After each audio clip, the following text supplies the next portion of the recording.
It's recording. Maysue and Hector for TOK. Alright.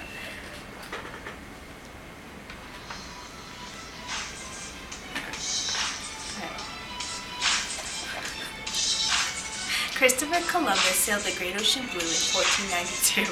He sailed off in the Santa Maria Pinta and Nina with his great awesome crew, He was looking for India for great treasures. but landed in America due to his wrong measures. Born in Genoa, Italy, Don't get that confused with Sicily. A city in Italy. appointed by Spain's queen, He was able to fulfill his long life dream, many told him that it was an impossible quest. but he didn't care and headed west. After 2 years of negotiations in the Spanish court, He was ready to leave Spain's port. 33 days out at sea, At last, the crew members saw their first tree. Yeah, that's our wrap. Yep. Okay. So the knowledge claims made on this statement is that Christopher Columbus was the greatest explorer, greatest European explorer who discovered the Americas. We can coherently check this with our knowledge and understanding of the national holiday Columbus Day, and we can correspondence check this with primary sources such as diaries or journal entries or log ships of the The ship's crew. Okay.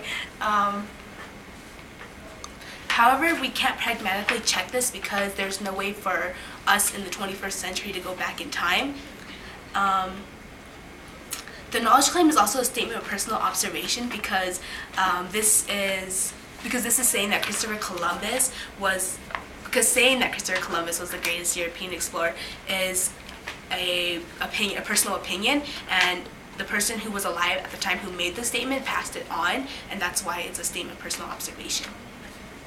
Okay, so knowledge questions that we came up with this. Our broader question is, how do we know that Christopher Columbus discovered the Americas?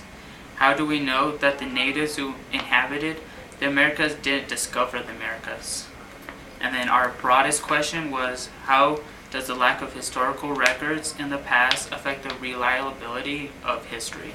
A real-life situation that fits with this knowledge claim is that after Christopher Columbus discovered the Americas, many young, ambitious men wanted to also go and set off and discover their own things and basically go out and question their world because so little was known about the world, and so they wanted to actually be like Christopher Columbus and find new things and make money and just go on adventures.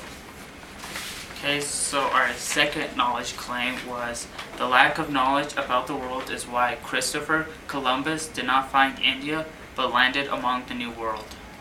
So we can coherently check this because we know that they knew the world was flat at that time period, and there is not much knowledge about the world. They didn't have the technology and map making skills back then, so we know that they had little knowledge about maps. We can correspond check this because we can compare maps of different explorers in different countries of that time period with our today's maps of more accurately maps, and we can see the difference of their knowledge with our knowledge. And we can pragmatically check this because if we do our own kind of quests and that kind of stuff, and we go on a travel and we don't know the route or we don't know anything about what is ahead of us, then our destination is not certain we will arrive there. And so knowledge questions.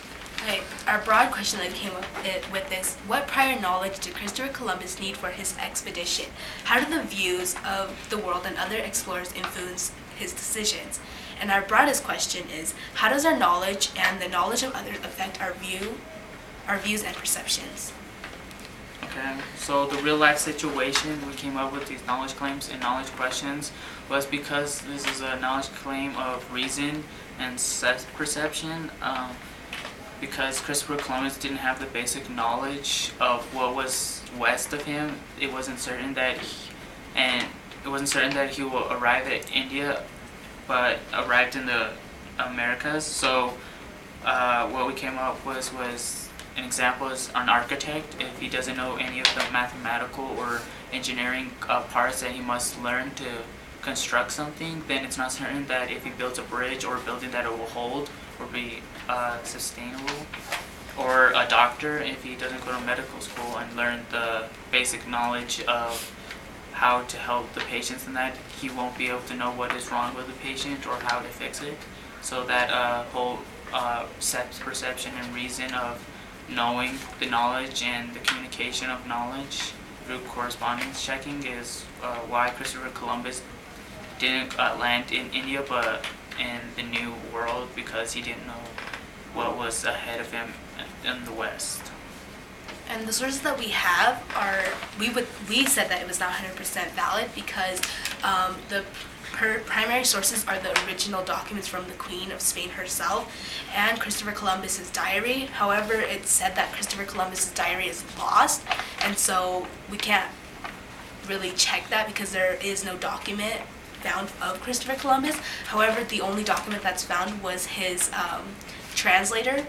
And another problem with that is that he was an Italian explorer. However, his crew was were Spaniards, and so translation and just speaking language in general was also a problem. And so that's why we said that our sources aren't 100% valid. And also, we weren't able to require any of the primary sources that our school does not have, so we didn't have... Sorry for not having primary sources with us. We didn't have the maps or original sources, so that's why our sources may be not 100% valid. And history as a whole is seen as being biased, and there's no such thing as being unbiased. So the research we found was showing Christopher Columbus as being this great European heroic explorer, but many sources did not include the darker and other side of Christopher Columbus of being this person who ultimately killed and committed genocide with the natives that he encountered. And so we're looking at a different perspective of Christopher Columbus that other historians might have. And that is why our knowledge claims and had limitations of what was being stated, because emotions that historians have will ultimately create their views to be different in other ways from other historians, and there's no such thing as being unbiased. Another limitation is that everyone has different views on what is important in history, and the resources that we got saw that it was more important to say that Christopher Columbus discovered the Americas than it was to say how he committed genocide with the natives that he encountered. Yep, and then this is our citations. We only used one website, I guess. Yep, and that's it. Signing off.